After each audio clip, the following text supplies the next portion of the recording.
What is going on, beautiful people? Welcome back to the 817 podcast, where we talk about the lovely city of Fort Worth, Texas. We get into politics, business, culture, news. If it impacts you as a Fort Worthian, we discuss it. We give you one big story, 3 short stories, wins, losses, and actions to take. Today, we're with our 817 Gather host, Nydia Cardenas, and we're going to talk about diversity, equity, and inclusion, and the impact it has on our city. Welcome to the show. Thank you. I'm happy to be here. I know, this feels so much more official as we're like more chill and relaxed at the Gather. I know. I'm like, the cameras are on. I'm still not used to them, that is for sure. And I'm constantly thinking about what do I look like on camera? Although, you know what, you'll go back and watch it and it won't be it'll be better than your, yes. Yeah, Wesley makes us look good. Okay, good. Yes. First and foremost, I would love for you to like share what the Gather is and like how we all it was kind of a brainchild of us just all trying to get together. And so what do you think about it? And what, for people who have not been, what would you tell them? Yeah, well, the Gather to me, I think, there's kind of when we started and sort of where we are now. And I think when we started, it was very much an experiment of what does it look like to bring people with progressive values together and build community, in this time? Because it can feel really easy to be isolated and frustrated at home and just channel all your energy to like social media, but we actually need to be in community to really think about how do we create these new ways of being and like practice new worlds, right, in our own community. So that's kind of how it started, and I think we were we really were very experimental about it and very clear with everyone in those first couple. This is an emergent thing. We don't really know what it's going to turn into, and some people are uncomfortable with that, and that's cool. But the people who are willing to go on the ride with us, I think they've seen that now we're in a place where we spent that time of building community, getting to know each other in ways that are deeper than just like, what do you do? One of the things we tell people when they first come to the Gather is when you introduce yourself, we never introduce ourselves with like what your job is, your title. It's who you are as a person, right? Like, what's your happy place? Like those are the questions that we ask because we're trying to connect as humans and not, in our professional roles, but just as people. And then now we've gotten to this place where in building that community, we've been able to then actually start taking collective action together and feel supported in that. Because I think it can also feel challenging for people who are learning to speak out a bit more outside of social media. It's a lot easier to do when you've got 10 other people with you, right? And so that's kind of become part of the Gather philosophy is like, we're here to build community, connect as humans, to survive these crazy times, and also to challenge what we can as a group and take action. So it's been a lot of fun. Yeah. And I mean, and you're so right. Like, I think it was like, we got to start building community with all this 817 podcast stuff. And so now what we're on our like 8th one. I think we're pretty close to a year. Yeah, close to a year. November will be a year, yeah. So it's exciting that we got there. And to your point about it kind of changing and evolving with the people who participated, I think there's 2 things in that I have really appreciated. And one of them has been EJ's kind of definition of the different buckets that people fall into as far as where they come from when we do this collective action. And the thing that you have done that I have touted and told other people who are kind of curious about joining us is that you have helped facilitate bringing people from different perspectives together. And so instead of, if there's a difference of opinion, having that kind of maybe fester and cause friction and, negativity or inability to move forward, your exercises and ways of working with us have clearly made us be able to bridge those gaps. And so while we might not all agree on every single thing, those kind of ways of working through that have been, and I think that is something that you've like learned how to do, like facilitating. Mm-hmm. So I think that's like a statement of appreciation, but also an opportunity to ask you, like, how did you come to learning to do those kind of things and helping us through all that? Yeah, no, I appreciate that. I think one of the things I noticed, because I've lived in a lot of different cities, and in every city that I've lived, I've gotten involved in some way in community work. And one of my early lessons was like conflict can be actually generative when you navigate it well, right? I think we live in a culture, one of the characteristics of white supremacy culture is like to be conflict avoidant, right? Don't keep the peace. But that actually is a short-term strategy, not a long-term one. And so seeing that, wait, if we can actually, if we're in relation first, right, if we're like building community, then when conflict arises, like I can give you the benefit of the doubt and I can say, let's talk about it, or I can express like how I feel, how it made me feel, because one of the things that we talk about a lot is like the difference between intent and impact. And I think in this work, especially in DEI, like that idea of intent comes up. Like council member Larsdorf, I'm saying his name wrong, but he was like, oh, I don't think anyone intention is not what it's about, right? It's like the impact of what we're doing. And so so I think I saw that early on, and so I saw people just write people off, and I'm like, we can't afford to write people off, like we need everyone that we can get together. So so then I just started really trying to pursue more skills in that. And having worked at very toxic organizations and wanting to not be a part of recreating that, Yeah. You're making this, like, giving us rituals and traditions now, like people who know, like, Sun, Moon, Stars, like, you're part of the in crowd, because this has been such a joy to do Sun, Moon, Stars with all of you at the 817 Gather. But I do want you guys to also know that our next 817 Gather is August 16th. We do it every third Sunday. At least we try to do it every third Sunday. Depending on some of the dates, we might have to move it. But every third Sunday is a safe thing to put in your calendar. We have to do a better job of promoting it. But we would love for you to come this August 16th, because it's actually going to be just a fun celebration. And it's going to be on Saturday in the evening from 6 to 9 p.m. at Katrina Carpenter's restaurant, Carpenter's Cafe. And we're excited that she's hosting us, and we're really excited to have the gatherers there. But if you've never been, if you've listened to the pod this whole time, this is a perfect time to hang out and celebrate 5 years of the 817 podcast with Ann, Wesley, and Nydia. Guys, I'm really excited to change things up and actually do like a fun celebration. Yeah, I'm looking forward to it too. I think that for people who are reluctant to dive into the gather where we're doing, all of the sun, moon, stars and things like that. It's not that scary. It isn't that scary. I mean, we After share that with time. new people every time they come in. Yeah. You might find this, uncomfortable at first, but you'll get to love it, which is where I am now. But this is just a social celebration, but also being able to introduce people who we all sometimes assume know each other already, and clearly we don't all know each other. So and community has to be able to celebrate, that's part of building community too. Yeah. Wesley's point earlier when we were preparing for this was that you have to introduce the joy and maintain the joy in this work. Yeah. And so it'll be a joyful event. August 16th, 6 to 9 p.m. Saturday. We want to see you guys. Also, it's my birthday. So, my birthday's August 25th. So I'm double and stacking this bad boy. There might be some family members showing up. So I'm just letting y'all know it's going to be a good time. Just break bread, curating a good time. Join us. We really want to see you and meet you. Alrighty, Nydia. Well, let's talk about, the pod's been doing this for 5 years, but you're one of the people, I always admire people who are Fort Worth through and through. You were born in Fort Worth. You're here. Tell me and tell the rest of the community what's your Fort Worth story. So I'm, like you said, born and raised in Fort Worth. I'm the youngest of four. My parents are both immigrants from Mexico, so I'm first generation. Spanish was my first language, and I went to Worth Heights Elementary School, and they had a dual language program for pre-K and kindergarten, so I was able to start school in Spanish and then learn English, which I think made a really big difference for me in terms of my education. And then I went to Morningside Middle School, and then I went to Northside High School because I thought I wanted to be a doctor. But then I realized I didn't like school enough to do that. It's a lot of school. Yeah, it's a lot of school. So, but when I was here as a young person, I also grew up, very Catholic. So Immaculate Heart of Mary is the parish that I grew up in. So I was very involved in my church, and also in the Youth Action Committee, which used to be a program of the YMCA. And so I got to actually experience different parts of Fort Worth, even as a young person. And though I was like, the world is bigger than Fort Worth. So I was like, I want to get out of here when I went to college.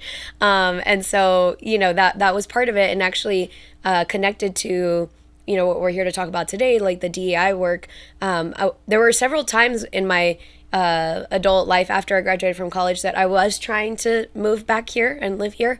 And I just kept feeling like everything feels so big box. And to me, I've always loved like small businesses, like the type of businesses that I think create like culture and community in a place.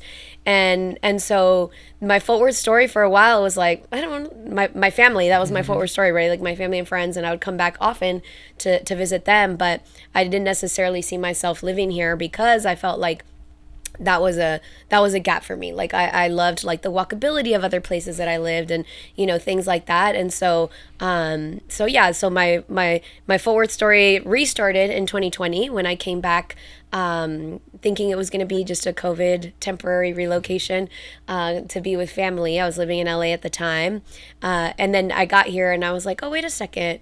Fort Worth feels different. I see a lot more small, but the near South Side. When I first came back, I would go work outside of a coffee shop on South Main, like for 1 day a week, when it was not impossibly hot. And one day I realized, wait, I should just drive past this coffee shop. I had no idea all the South Side, like near South Side stuff that was going on, like all the restaurants. I hadn't even seen those because that was all abandoned stuff, growing up. So that kind of started to help me see, okay, the city's growing, it's changing. It's like a really cool and interesting time to be here. Then I started building community with all of you, and I was like, okay, all right, I think I can do this. I think I can be here. And it's also really nice to be back with my family, be a part of my nieces and nephews' lives, and like a fixed presence versus like the fun tia who flies in and out. I'm still the fun tia, but I'm here. Well, I think when I first approached you about the possibility of being involved with Community Design Fort Worth, people had suggested you as a fantastic person to pull into things. And I was like, yeah, is she staying? Because I'm not sure she's staying. And then as things evolved, I was like, I think she's staying. Yeah. So we're so glad that you stayed. It's so funny to me because like this whole time I've known you, I've just always thought of you as a Fort Worth person. Like I knew that you had bounced around, but I didn't even think that you had ever considered not being here. EJ's like, yeah, I ask her all the time, right?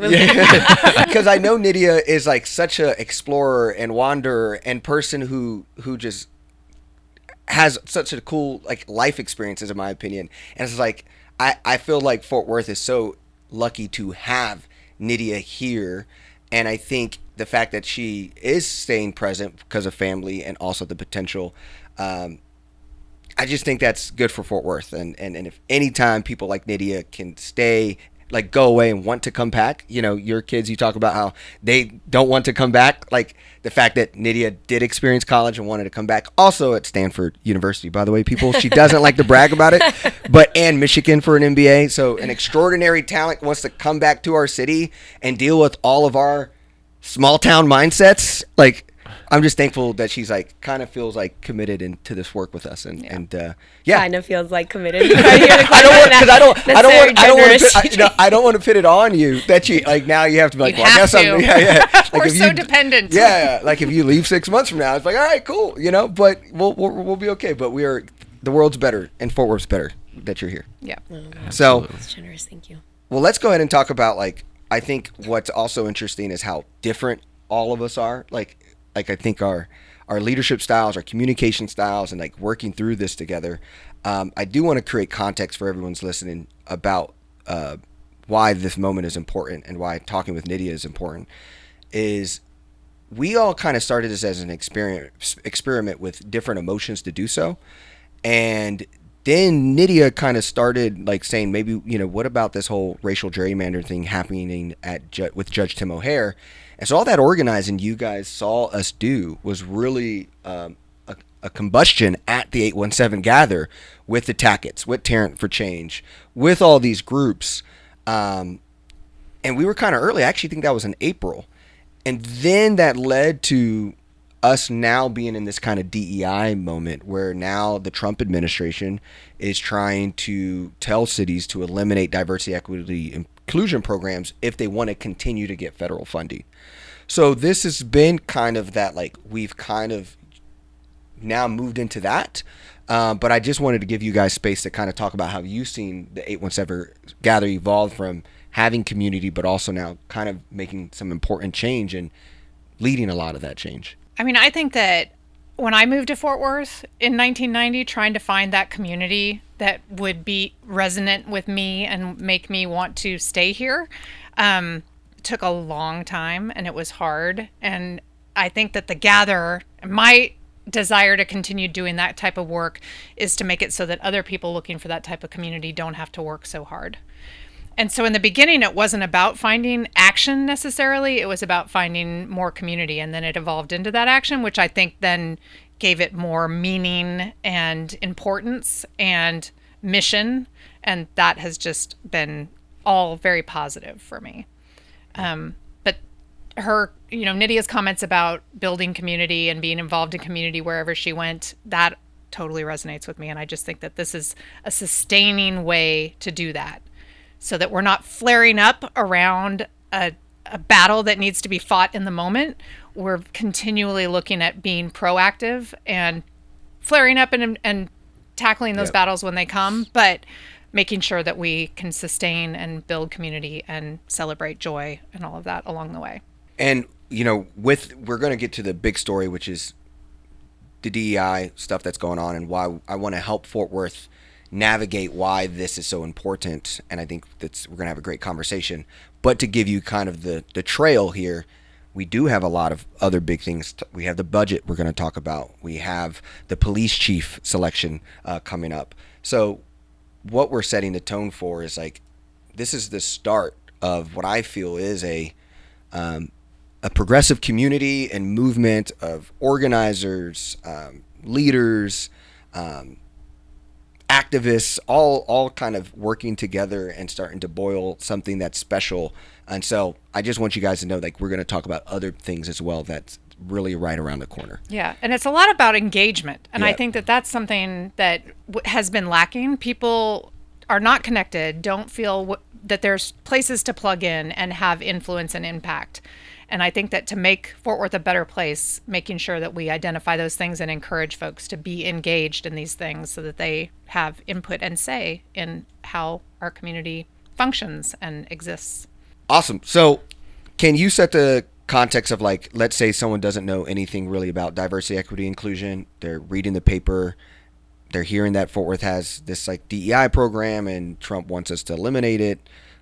What would you kind of help people realize the importance of this for them to understand now as a Fort Worthian? So I think one of the key things is to break up the words, right? DEI, diversity, equity, inclusion. Those are three different things. So if we think about, diversity, that's probably a thing that most people in Fort Worth can get around of I want to have different types of people, maybe not everyone, okay, but, but that we can argue a little more easily of everyone makes different contributions. And one of my things is if you want to eat at a Mexican restaurant, why are you not okay with there being Mexican people living in your community? You know what I mean? Makes sense. So I think that diversity piece is just what are the different backgrounds and cultures and communities that are represented in our city. I'm gonna come back to equity, so I'm gonna go to inclusion first, because I think a lot of times we focus just on diversity, the room looks diverse, and though the inclusion piece becomes really important because can the people who look different from me, can they contribute, right? Do they have the opportunity to be part of what's happening in our city? It doesn't matter if they're if they're in the room. That's not enough, right? Mm-hmm. It's that inclusion piece. Are there, are their voices being heard? And then if I go back to the equity piece now, that's the piece that I think people might feel maybe the most tension around, right? Because it's well, it should just be equal. Why don't we all just have the same things? And one of the effective analogies that I've heard in the past is you can think of equality as giving everyone a pair of shoes. Okay, so everybody has a pair of shoes. Equity is giving everyone a pair of shoes that actually fits them, right? Because if you wear one size and you're given a size 10, can you run? Can you do the things can you dance? Can you do the things that you want to do in your life? No. So I think that's one of the key things in equity is to recognize that a city that acknowledges that people need different things to be successful. And the key thing with DEI work is that people need different things to be successful because of a history of being intentionally excluded and marginalized and left out of opportunity. And so that's, kind of the framing, I guess. Nydia, I appreciate you for giving us that groundwork of where we are. But Anne, I also know you have some depth as a city council member at the time about how we started a diversity inclusion department at the city. So like, what is your recollection of like our values to diversity, equity, inclusion as a city since you've been here? Well, I think that going back to even before I was on the city council, in the late 90s, I was looking to start my own consulting business, and there was a women-owned business certification that you could get. And I was planning to do work for cities across the Metroplex, and cities across the Metroplex looked at those types of things when making those kind of hires. And so there was a process back in 96, 97 of women's certification owned businesses if you were 51% woman owned business. And I looked into that. I didn't end up pursuing it because I decided to be a full-time mom at the time. But when I got on council, we did have all of the efforts that came out of the Race and Culture Task Force. And one of the recommendations that actually got carried out, and there's many that haven't, and there's been a few articles in the paper recently with me expressing my displeasure with some of the things that haven't been carried out with the Race and Culture Task Force recommendations. But one of them that was recommended was the Diversity and Inclusion Department. That department was stood up in 2018, and we find ourselves now today looking at the possibility of disbanding that department. And so for me, it's very, very frustrating because I feel like a lot of work has gone into these things. Fort Worth was one of the early adopters of making sure that people didn't discriminate against LGBTQ people. And we had all of this equity department stood up, and we were continuing that work. And now it looks like a lot of that is being kind of undone. And I have complained to many of you about how I feel like all of the work I've been passionate about for the last 30 years is being undone because of the efforts that are going on right now. Yeah, and I think that's the cliff notes of like why the passion is fuming for me as well. It's like Fort Worth valued this stuff before Trump was ever in office. And now Trump is putting pressure on whatever's happening at our city to dismantle things we all believed in and have been working on for decades even if it wasn't called diversity, equity, inclusion. But you're talking about acknowledging women-owned businesses in the 90s. Yeah. And throughout all this time, we had Republican leadership.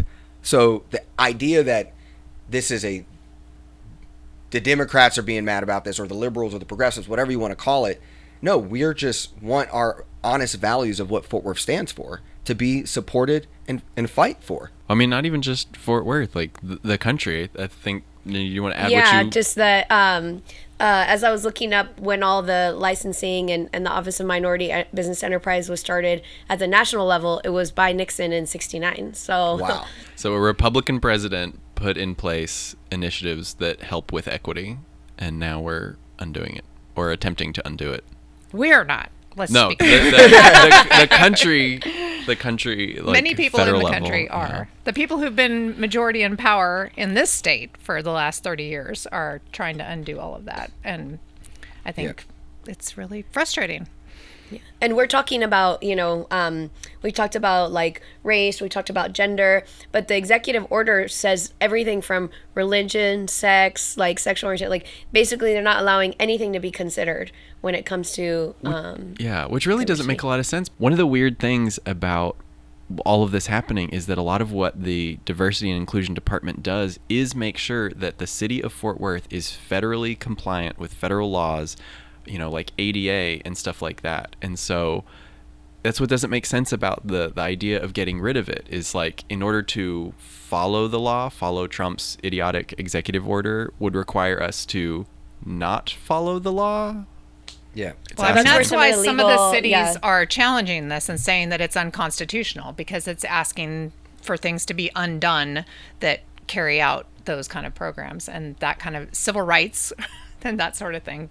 Discrimination in housing, all of those things are handled by that department. And I think the Fort Worth is a melting pot of people. We're a majority minority community. I just think it's critical for us to get this right. When you have the first Hispanic city manager, you have a majority women city council, clearly the thoughtfulness of diversity, equity, and inclusion is now in our leadership. But it's now it's not, to me, it's now it's about how much do we fight for our values, and why this is so important.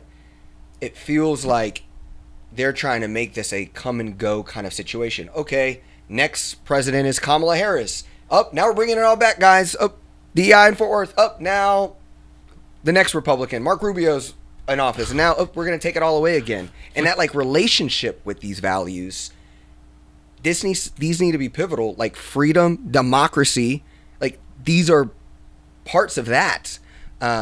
And I don't know how we shape that narrative where these aren't things that just come and go depending on who's the federal leader. Well, and then also, some of the council members were like pointing to the diversity on the dais and of the staff. And I'm like, you think that just happened by people's good intentions? It wasn't an accident. It wasn't, right? Like it comes from all the labor and all the activism of making sure that our systems have more inclusive, thoughtful, processes, intentional right? policies So to make just sure like, that diversity is possible. Yeah, that was really frustrating. When he was like, look around. And I'm like, all these policies that you are saying you're going to sign this resolution to get rid of were in place is why to you get can us look to this around place. and see this, right? Yes, like exactly. Yeah. I think the big challenge of the vote on August 5th at 6 p.m. is the money, right? We're talking about Donald Trump's federal overreach saying you have to behave this way or we're going to take federal dollars from you. So now this council we're talking about a budget that we have to figure out. Now I think people are like, holy smokes, how much are we going to land on our values? And so I guess like what I even went to a dinner with some friends yesterday, and they're like, EJ, is it worth it? And I think that is where people are right now. And I would love to hear your thoughts about that, Nydia, of like, how do you talk through people who are like, man, this vote is about money versus like values that you can't really touch or feel, well, you technically see like we just showed, but like how do we get people to see that DEI initiatives are tangible to their daily lives? Mm-hmm. Well, and I think if you're going to values, like one of the things to me that I think about in this situation is I didn't get to go to the city council meeting in person, but I watched it, and it was like watching all these people up there. I'm like, have you never had to solve a hard problem? Like, it's just so hard. It's going to take so much. It's going to take so much to do this, to find this money. And yes, I know money is like really challenging. But then the higher question is, how can we be okay with, what are the values that are being represented at the Trump administration level, where they're okay with holding money from housing assistance and homelessness and all of these very crucial issues, like keeping people safe. They're okay with holding that across the country for communities across the country. And we're okay letting them hold those values. Like we're co-signing those values, right? So to me, I'm like, when I see that we're not willing to say no, that we're not doing that, we're going to get there's cities all across the country participating in legal action. And so why can't Fort Worth do that too, right? And instead what I saw up there was just like, it's so hard. I'm like, well, you got elected to do hard freaking things, Sorry, I'm clapping into the mic. I don't know how that echoes and sounds. And I know it can feel easy, like, oh, I'm sitting here in this chair and I'm not up there making those kind of decisions. But I still feel like that's what you're elected to do. And, EJ, you can probably be more specific about the stats around our budget, but it's like, how did we get to the point where we're struggling for dollars, right? For everything here in a city that's growing and thriving as big as ours. Why is this putting us out? Why is this 10% of our budget? Because what are we putting our money to? The police department, totally a higher share than it should be. So it's about bigger things than just this isolated moment of these $200 million. It's like, what are all those decisions that they made to get us here, right? And what are all the decisions that are being made at the national level that are basically telling us like, oh, and now I'm going to get maybe a little hardcore, but it's like, oh, we're so pro-life, but if you get kicked out of your house, too bad, because your city decided they cared about diversity, equity, and inclusion, right? Like, what the fuck is that? Yeah. Well, and I think another thing that has been irking me is that I think over the past few years, as these edicts have come down and these executive orders have come down, and even before Trump was back in office, Fort Worth was priding itself in being a red city. And I think they thought they were going to get some kind of special treatment from Republicans in power at the state level and at the federal level that was going to help Fort Worth, but it's clearly not happening. And so what we pointed out with, you going to get rid of DEI because they're asking us to, and you think that you're going to get something from them that's going to allow us to continue to function as a city. You're not. They're going to just come for the next thing, because that's not even the point. And I don't think that we can continue to be like, oh, we're a red city and we're going to continue to try to get things from this Republican establishment at the federal level and the state level, because we're clearly not. I mean, our budget is shortfalls and we're struggling, and we're not going to get that. And I think for them to say, for them to do this, it's like what the administration is also saying is that we're going to hunt down anyone who decides to even find another way to work around this. And what the city council is telling us is we're going to find other ways to accomplish the goal. What other ways when they're chasing down everything, because it's fundamentally a value, like their core value thing, right? Like their value. And so, coming back to your question was really about like, why does it matter? And I don't, I mean, I think I sort of got there, but in terms of why it matters, like here in Fort Worth, is like, we are a majority minority city. And what I have seen in working with entrepreneurs, my lens is specifically really around working with entrepreneurs. And what I have seen in working in national programs, I worked for the Goldman Sachs 10,000 Small Businesses Program in New York, Cleveland, Chicago, LA. And I also worked for Black Ambition. I helped design a mentorship program for Black and Latino tech founders, a national program, 200 plus founders. So I've talked to a lot of entrepreneurs of color. And entrepreneurs, non-entrepreneurs of color, women entrepreneurs, and also just community-based entrepreneurs, people trying to do something in their community.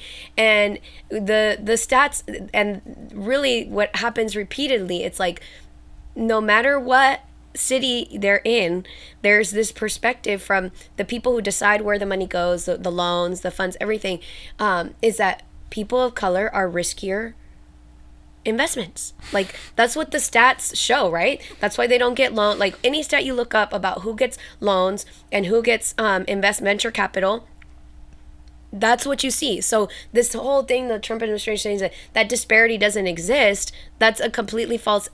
Every single stat will disrupt that, because that disparity is incredibly present at drastic levels, right? It's like Black women get less than 1% of venture capital. Does that make any sense? Like how many amazing, talented, like Black women do you know? Doesn't make sense, right? And listen, I've also met I've interacted with a lot of white men entrepreneurs and male entrepreneurs, and they're always trying to solve my problems for me. And I'm like, you think I'm too dumb to have thought of that idea? Listen here. But anyways, but I think that's what we're getting at. It's like by taking away, what are the safeguards to make sure that the systems that are keeping people under-resourced are not actually we're changing those outcomes, right? Yeah, and I think that's where you and I became so close so quickly, was this like Black and brown wealth and entrepreneurship game, because I'm so passionate about this work, because like DEI was a fundamental part to my success. Like I wasn't graduating in the top 20% like all the other college bound students, but I got access to the University of Oklahoma, a predominantly white institution. I didn't fully have the grades, but because they were looking to find diversity and more Black and brown scholars, like they gave me that extension to like, I had to kind of come for like a college summer school to like get my grades up. But like I graduated with honors from the University of Oklahoma. I got the Bill Gates scholarship, a full ride scholarship to go to school, which was a minority leadership scholarship. Then I started my company, and our company got access to minority-based opportunities and grants. Which now to be able to hire Black and brown people with full-time jobs and them to have their work. And so to me, why like what you and I care about so much is like that process is so hard to actually get through, and actually win when you're a Black or brown person to participate in what this quote unquote American dream is supposed to be about capitalism, and that could make ownership for you. It's actually very hard, because let's just go back in my list that I just shared. If I would have had college debt right out of school, where I had to start paying that back in 6 months, I couldn't have started the business, right? So there's that scholarship. My wife has a white collar job. I could be a little bit riskier. There's all these little things, and I think a lot of times the Donald Trumps of the world, or white guys who do win, they in the economic stack, they don't see all the bubble of safety nets and opportunity that actually made the game very more safe for them to look like they took a risk, which you can argue they did, but not the way if you would have had to go do it. And I think that's where, like, if you take out DEI from Fort Worth, you're setting the stack back into the relationship way of Fort Worth, and everyone can just rely on the same process, which then works ultimately to the culture that's already there. And even if you want to give grace and say, like, it's not intentionally excluding people, right? Or like, it's not intentionally someone's not intentionally trying to be racist. That doesn't give you anything, because it's still like those unconscious biases that people don't even know or recognize. Like, hey, because I don't know a lot of people from this other community or whatever, then I don't know that it's actually a really great investment, right? And so I think a lot of times, people get defensive when we talk about this too, especially, white men in particular, of like, well, I'm not racist, or colorblind. Colorblind is stupid, okay? Like, okay. Colorblind is not the goal, because you're basically erasing someone's history, right? Someone's lived experience and trying to dismiss it. And so I think that was the other thing I sort of got from the last city council meeting, was like, oh, well, we're going to create these programs that are, just for everybody, and they're just like colorblind. And it's like, that's not the world we live in, Just measuring disparities, but not having any context to what causes those disparities, I think, is what they're trying to move to. But like you said, that just erases everybody's lived experience. And I'm a big, as you guys know, on the number side. And honestly, Black and brown wealth is one of my biggest priorities, as like where I get a lot of purpose in jazz. Like, the data is there. The Forbes 400 has more wealth than all Black people combined. To be in the top 10% of white wealth is $1.7 million. To be in the top 10% of Black wealth is $380,000. So now that 5x difference, you got one Black family in Fort Worth, one white family in Fort Worth. What happens? Oh, okay, I want to go to college. They're able to pay for college. You take out a loan. Oh, I fell in love in college. I want to have a wedding. They pay for the wedding. You pay for your wedding. So the money they saved up, they can buy a house. You can't buy a house, so then you rent. And that stack just continues and continues. And therefore you're wondering, and I gave the middle class Black or brown person experience. Imagine if you come from real poverty. All the things you gotta try to catch and put together without going backwards again. And so, like, to me, that is the part of, I see so amazing people, great Black and brown entrepreneurs in Fort Worth, who crave to be proud of the city, to crave to build their businesses here and their families here. And to me, us throwing DEI under the rug, not even to make a better small business program. It is just to make something so we can get the money we need. Like, it's a shame to the people who, walk here every day trying to make their dreams come alive. Yeah, one thing that has surprised me hasn't been a bigger part of the conversation on the city council side is talking about what kind of signal does this send to everyone in Fort Worth, everyone considering investing in Fort Worth. If we're saying that, hey, if you're Black, brown, woman, we're not going to care about your business, why would they invest here? Why would they want to stay here? Like, I just hear from so many friends and from the LGBTQ community who are immigrants who are like, it's not safe here and I need to leave and maybe I'll be able to come back. But I don't know, if we just get rid of the diversity inclusion department, it's just going to make things worse for anyone who stays. And I think the other piece to bring up that in terms of the local impact too is that why is entrepreneurship important? That is a job engine, right? Actually, like, if you look at the stats, it's actually small businesses that create the most net new jobs, right? It's not the big corporations. It's not, the new jobs where the money stays here. Right, yeah. Exactly. And so I think that's the other, lens to this is, like, we're talking about impacting, like, our city's ability to create jobs, and so that should be nonpartisan, right? So we have to see that they're trying to pit two things together with this, like, oh, we got to like eliminate DI because of the budget, and I feel like the budget is now somehow marginalized people continue to have to bear the consequences of this budget issue that you brought up earlier. And the numbers behind the budget, right? We're the 11th largest city, but we don't even crack the top 25 city budgets in the country. So how are you supposed to build a world-class city with that kind of imbalance? right? And that is because, and this is where my knock to this is where I love government city officials, like who work in the city, but it also what's the detriment to their situation. And that is like, we are holding up, because we have to be objective as city employees, we're just holding up an agenda that actually doesn't want us to win in the first place. Republicans want to suffocate government resources. And we have now lived in a moment where we haven't increased taxes in Fort Worth since 1995. So you're now, think about how much things are expensive. Think about how life looks different since 1995. And now you're suffocating and crying about this money and somehow being mad at the black and brown people standing up for values that they deserve to stand up for, that is also economically proactive for big cities, because you all chose to stay in a small town mindset about how you're going to operate.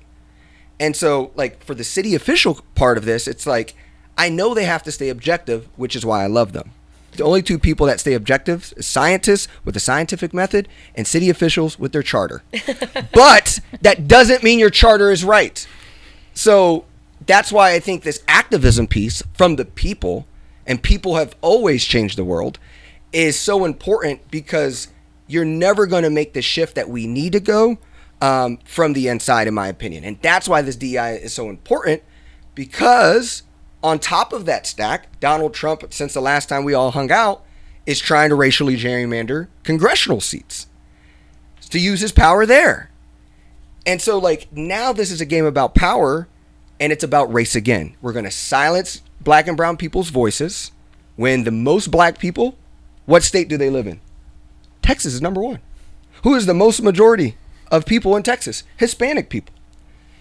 And we're going to racially gerrymander and silence their voices, and then we're going to suffocate their opportunities. So that the only way you can get on opportunities is if you act like Manny Ramirez. That is the pathway to success that you're telling black and brown people when you do this kind of stuff. And as a majority minority city council, you have the opportunity to say, we don't do this, and actually show Trump, you don't mess with Texas. People are arguing that, like, you just have to follow what the federal orders are.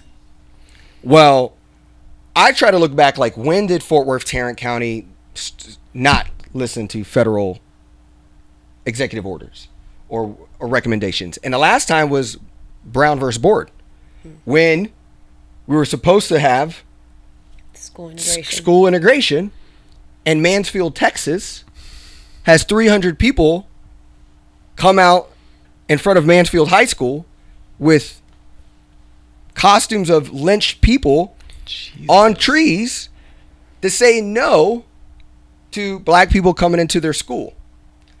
And neither Mansfield or Fort Worth didn't actually integrate until 10 years later. Jesus. So, and honestly, all of this, like, that actually stimulated this, like, executive power behind money, because at that time Brown versus Board was, it's just the law, and places like Mansfield and Fort Worth said, well, we're not going to listen to you. So then that next time around, the president at the time, which I believe was Eisenhower didn't do anything to Mansfield. Like, so the federal was like, he didn't do anything. But he did something to Arkansas later. I think it was a political move why he didn't step up to the Mansfield thing. But he did something later, and the famous one for this kind of incident is what happened in Little Rock at Central High School. That's when the federal actually came in and said, no, you're going to allow this. And so, like, the whole point of that point there is that Fort Worth stood up for white racist values that they believed in at that point. And now we're asking you to stand up for black and brown people, and you're having a hard time doing it? When it's the majority of the city. Exactly. So, like, don't give me this, we can't, or this is... It's the law. Yeah, don't stop that, right? No, we have a history of holding up white supremacy, and now we're asking you to stop doing that. And I think that's why the people are showing up August 5th and showing up to more things, is because we're tired of you holding up this thing that has put us behind acting like a small racist town. So I have a question, though. So we know for a fact what we don't want to happen on August 5th, but has anyone figured out what we do want to happen? I know we're going to go into August 5th pretty blind because city staff is not being upfront with what solutions they come up with. We're all going to learn it together at the work session. But is there anything that we have in mind about what we want to see, what we need to convince city council to do? I mean, I think we've been encouraging people to sign up and speak in opposition to the resolution as it stood when they wrapped up at the end of June before they went on their July break. And so when people have asked me, what am I signing up for? Am I for or against? Because you're against losing DEI. The resolution is to lose DEI, so you're against the resolution. And that paragraph, my gosh. I haven't even read it. I heard confusing. you talking about it and saying it was Holy confusing. smokes. Oh, like the legalese Yeah, of how it was or like worded? just like the agenda item, it's bonkers. But anyways, So, I mean, I think that is what we've been encouraging people to do, that we want to stand on our values as Fort Worthians and not just bow down to an executive order that we believe is unconstitutional and have them not vote on a resolution to do this. But as we have just discussed, several other cities that we thought maybe would stand up more strongly are taking steps to comply, but then joining lawsuits. So maybe that's the ask of our council. Because they have to comply now in order to get access to that money for this current budget, right?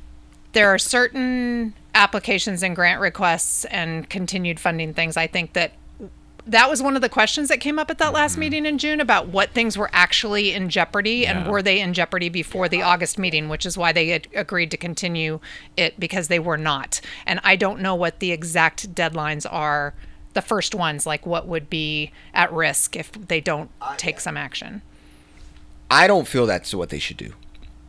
But do you have some context of cities doing some of that work? Well, when I was looking at what are other cities doing, I mean, just I think in the last couple of days, Seattle, the mayor filed the suit against the administration, and then there's the Public Rights Project. They have like 10 different cases going with 50 cities like across those cases. So there is a lot, and it's not just in California, And it's like in Missouri. Yeah, and Ohio, like there's cities in different places. Cities in Missouri. And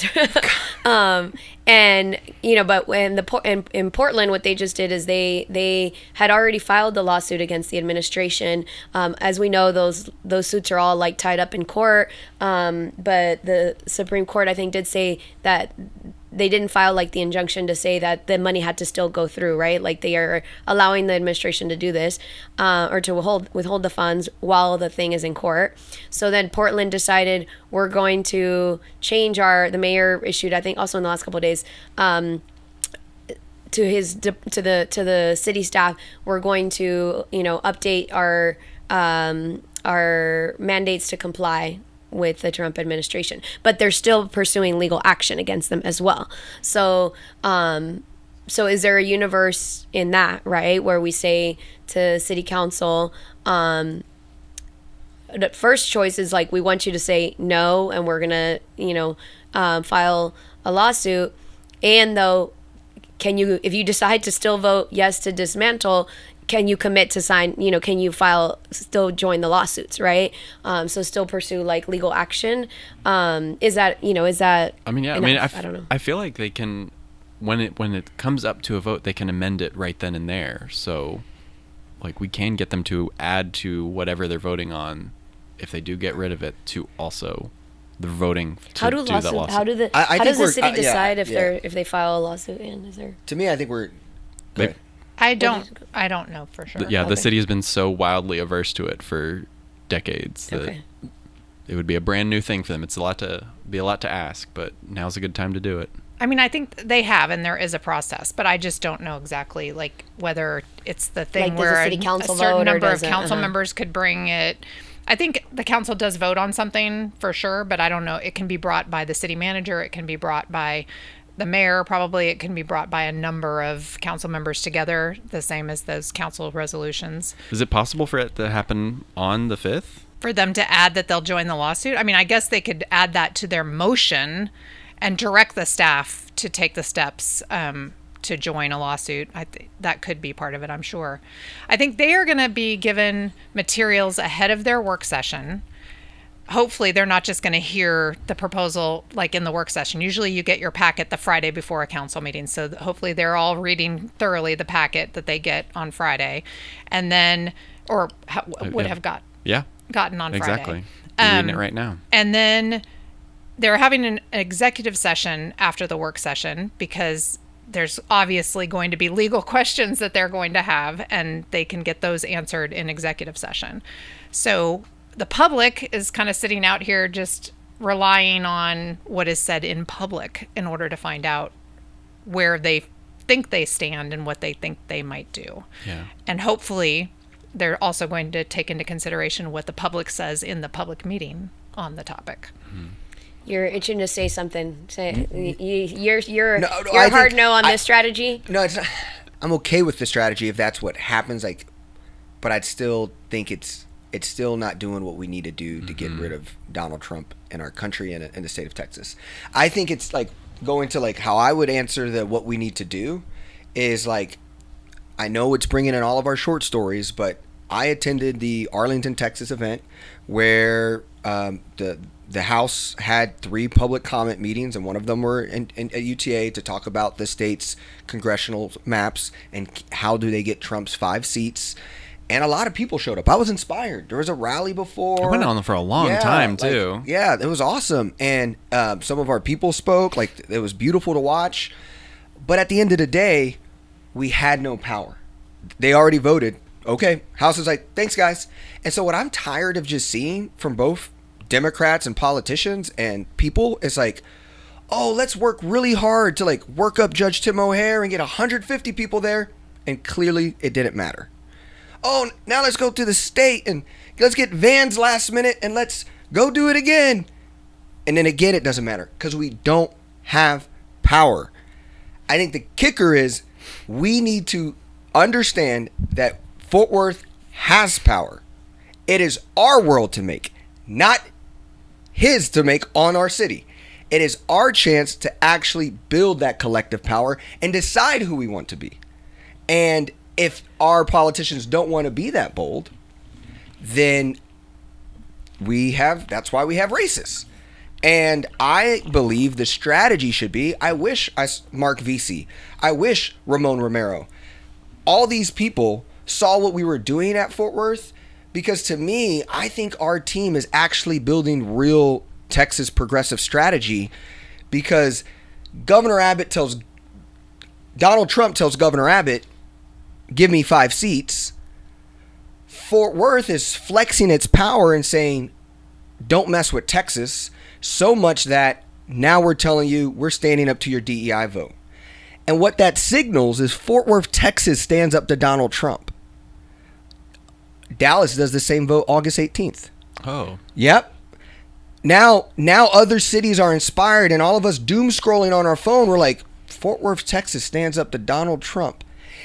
And you actually have hope that we can fight through this.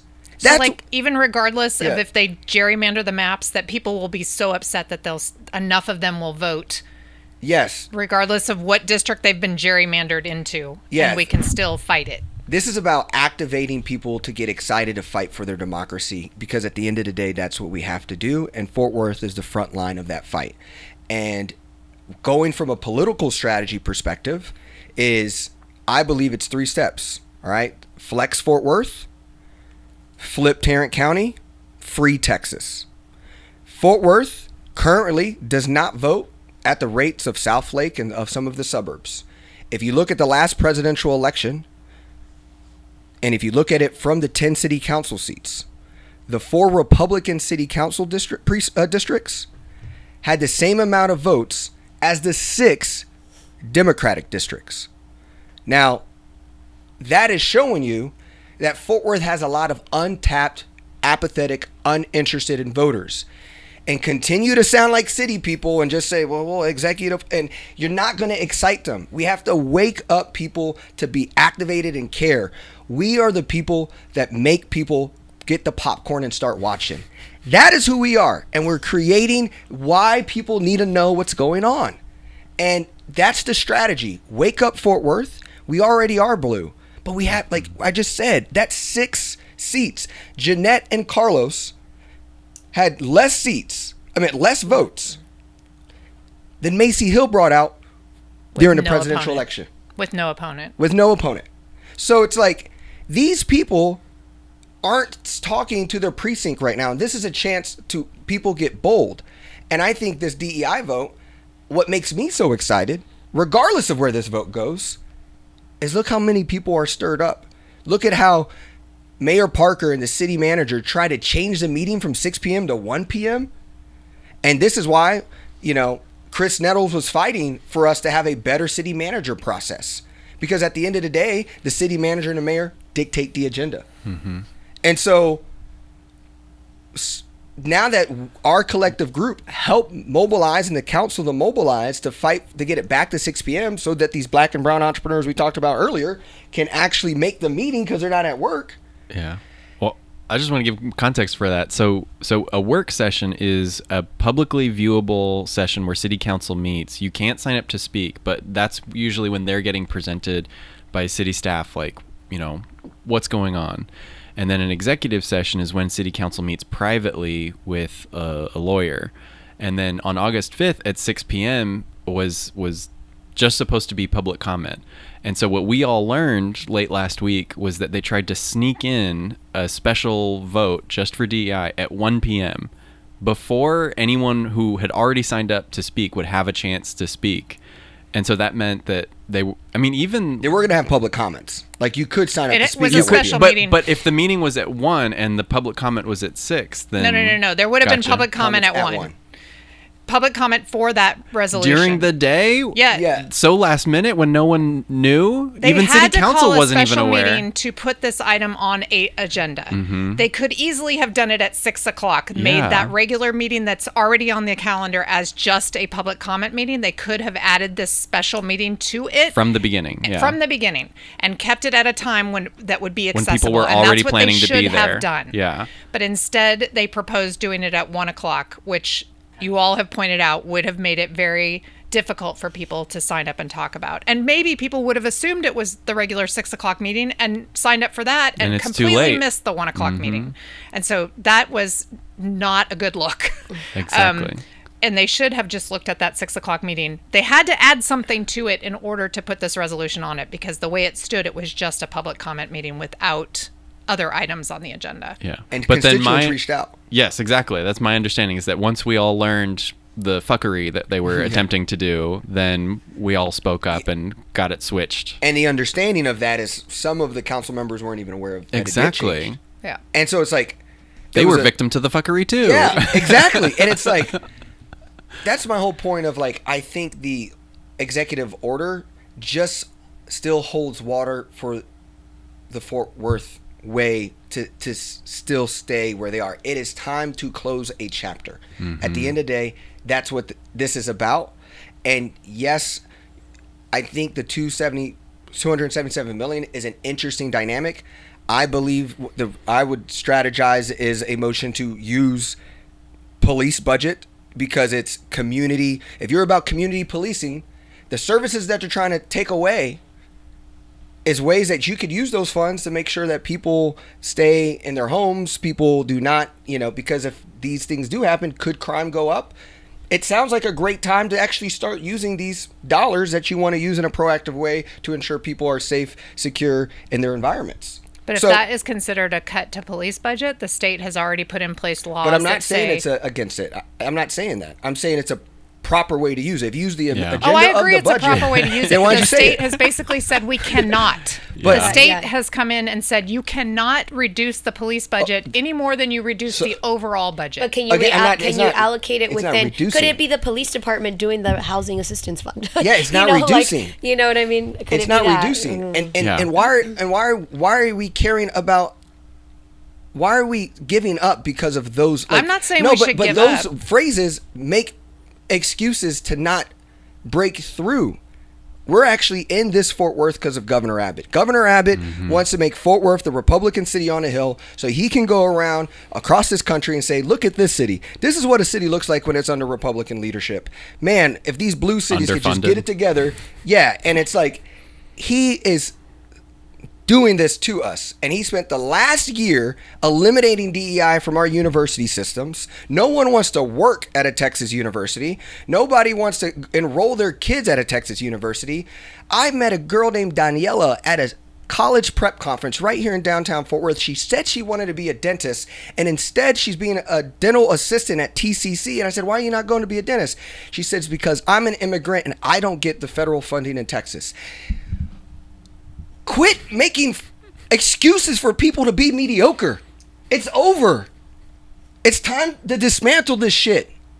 And if they're not going to do that, clearly this mother effer can get people excited and make it happen.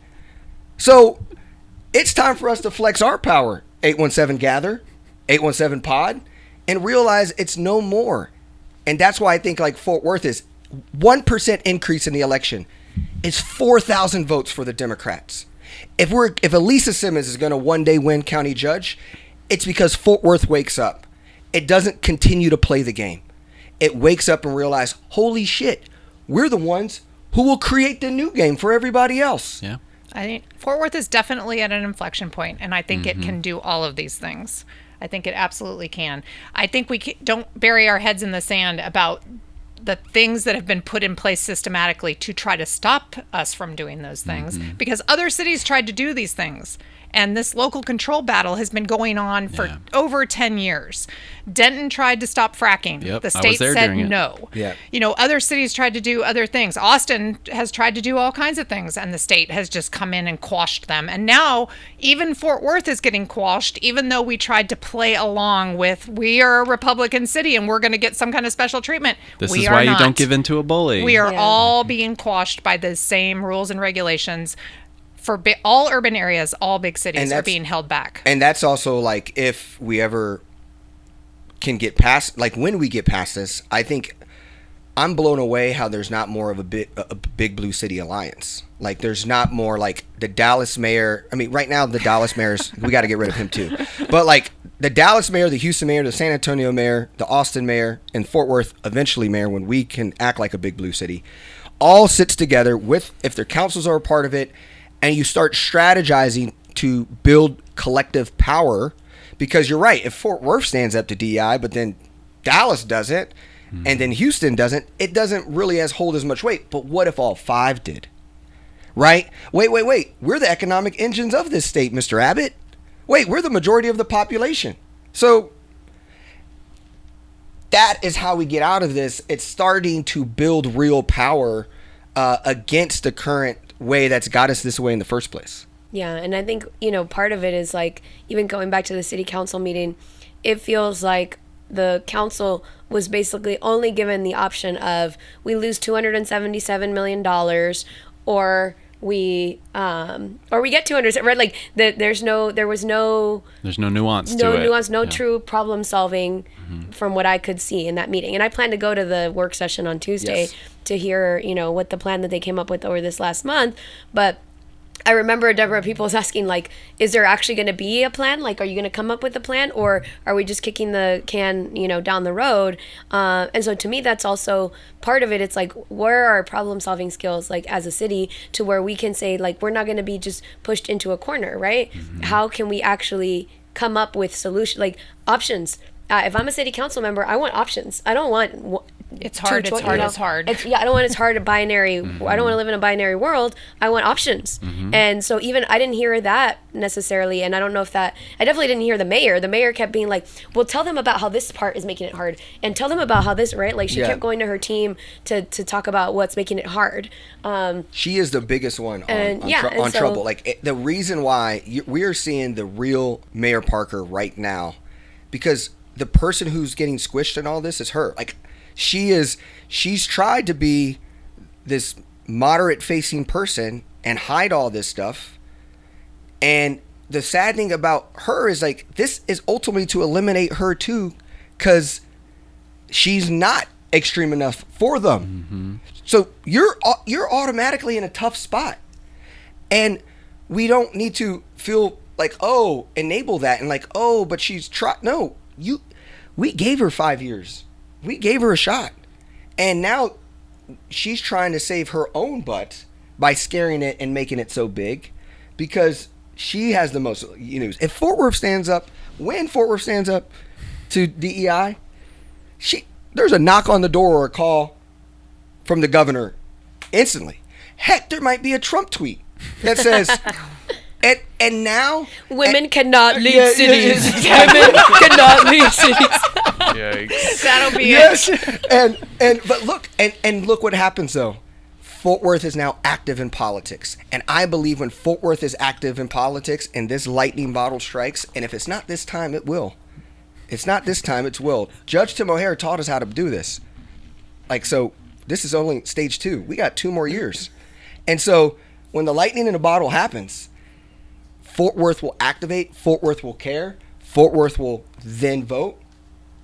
And I believe on the other side of that is Fort Worth being a progressive city.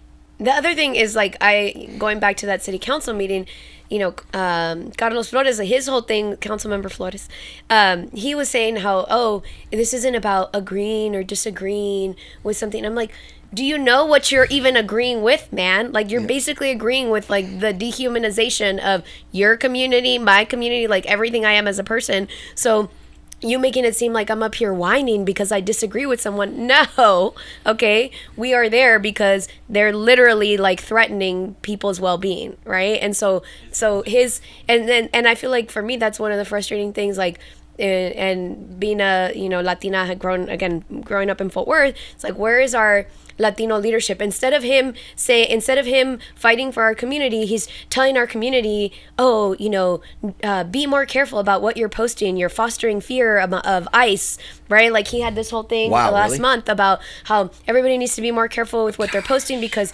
sometimes it's not an ICE agent, sometimes it's the police in plain clothes because they're undercover or whatever. And I'm like, sometimes it's just a weird masked dude kidnapping people. Right?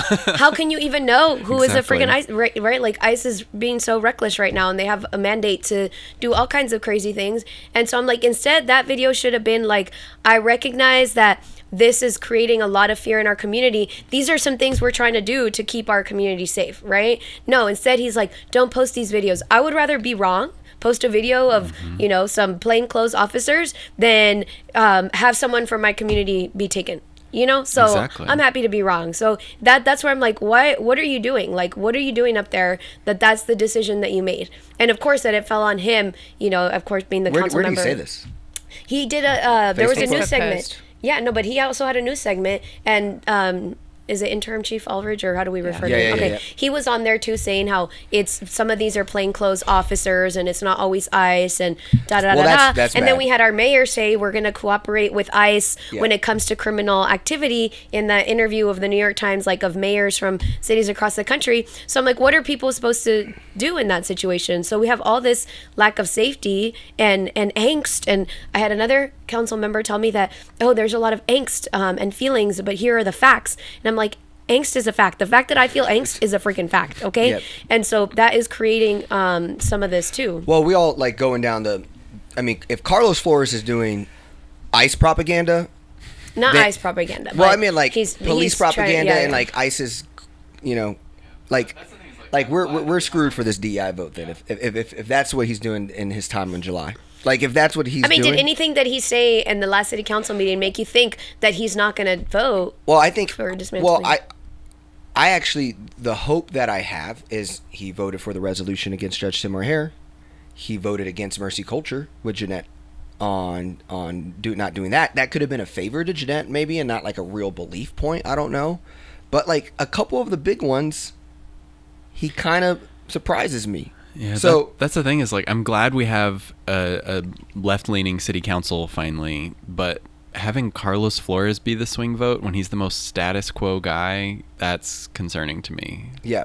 Nydia, I have so much to say about the ICE stuff, and I think we get a big F in Fort Worth for how we manage the ICE stuff. 35% of our population is Hispanic, and I mean, when you look at who goes to school, who are church communities, like, all of the lack of your family is safe, your kids are safe, that should have been the priority. And the fact that it's about, talking about social media and using social media, like, that is very disappointing. So I think that if that's where Carlos Flores is landing, and I think that goes back to, like, just the heavy police power, if we're looking at the power of Fort Worth, heck, we're gonna ban DEI and then hire the only white person to be our police chief in the candidacy. Like, isn't that sad? And then defend them with, it's okay that we work with ICE. Like, yeah, maybe it's just time for us to, again, wake people up. And I think Carlos and everyone else is at least waking up that there is not just a right they have to worry about. There's a future they have to worry about, and that's us. And if they either want to be on the right side of history or not, that's up to them. I think it's great for anyone who listens to this pod to make sure you're a listener and a leader and getting involved and actively operating in the system, because there's tons of going on for the next 2 weeks. Yeah. So what are some actions people can take? August 5th is the DEI vote. Where do we stand up to Donald Trump's executive overreach? When's the work session? The work session's at 1 o'clock. I know some of us will be there. And then the vote is 6 p.m. Where you can sign up to speak. All of this will be in the show notes. You can also follow us on Instagram at 817pod. We have a lot of detail there. August 6th, we have, I know Mark Vesey is doing something based on the whole state racial gerrymander stuff. So if that's the thing that really grinds your gears and you want to kind of be more involved in that, I think why that's important is because it really gerrymanders Fort Worth. It takes Fort Worth out of Mark Vesey's seat. Yeah. And so he's from Fort Worth. So that's kind of a big deal. So Build the Backlash with Rep. Mark Vesey and guest Colin Allred will be August 6th, 6 p.m. at the Greater Street Stephen First Church on 3728 East Berry, right here in Fort Worth, Texas. On the 9th, Beto O'Rourke is coming in town, which I'm very interested of why he's coming in town, because he's doing a lot of national stuff. He's everywhere right now. But he's coming to Fort Worth to be at Ridgely Theater. Doors open at 2:30, but 3 p.m. is when that starts. I'm interested to see what's that all about, especially with Colin Allred being here a couple days early. I'm just interested. Then what else do we have? August 12th, I believe, is when the city budget will be presented. So I would hate to be a city employee right now figuring out, however the vote happens on Tuesday, they're going to have to scramble maybe to figure out how to redo the budget. And so we're all going to learn what city money is going to be invested in different departments that day. So the city manager is slated to present the proposed budget to the council on August 12th, followed by a work session to answer their questions. And then they're going to start community engagement events that will take place through August and September before a final council vote on September 16th. So there'll be meetings in every council district in which community can chime in on those budget questions as well. And then August 14th, we have the police chief. Where it's like a community hearing. I'm not sure if they're going to allow public comments to ask questions, but you have to submit your questions in advance. Yes. Mm-hmm. So we have that as well. And I think it also qualifies the questions to be considered being asked. So I don't know if there's necessarily a guarantee that if you submit a question, it will be asked. Yeah, it's going to be mediocre. It's going to be another mediocre event. Yeah, and then if you get most of your news from the podcast, something you might have missed since the last time we talked about police chief is that everyone's favorite candidate, Amada Tingrides, she withdrew from being in consideration. So and I love how now they're going after Garcia because he applied. He applied late and all that. Yep. Like, so they're just setting it up to just go with what they want, the same way they do with everything else. And honestly, was Fort Worth really ready for Amada Tingrides? Like, were we really? Like, that shows me how there's another level of city ballin' that we are not. Like, yeah, she's the too strings big for being us. pulled behind the scenes to get the Fort Worth can way. barely handle this podcast. Like, they were not ready for someone like that. Like, that is next level. So she was from California. Yeah. Oh my gosh. And we all know how many people don't want to California my Texas. Like or Dallas my Texas. And the other two candidates had Dallas connections. Yes. And it's like she got honored at the White House. Like this person was like LA 100. I'm like, I was ready for her. I was ready. I cried. Yeah, I'm not gonna lie. I cried. So those are all of them, right? Well, and August 16th. There we go. August 16th. Come do this. Happy birthday, EJ. Happy birthday, podcast. Happy birthday, podcast. 5 years. Yep. Come join, hang out with us, be a part of these discussions. Like Fort Worth, it's now. All those dates, all this time, it's like your energy, your sweat, your feet, like is needed right now. Yes, this is an opportunity to put your feet, your energy into action and into use, and break out of your doom scroll and get out in the community for whatever resonates with you. Like, we just need everybody to be doing their part. You don't have to be doing everything. Actually, that's the ask. You don't do everything because then you'll burn out. The ask is, what's your part to do? Show up for it. And there you have it. Another episode of the 817 podcast. This may be the craziest episode that we've ever curated. There's so much you guys didn't see, but hope with whatever you see, it makes you feel excited to be a part of it. See you next time.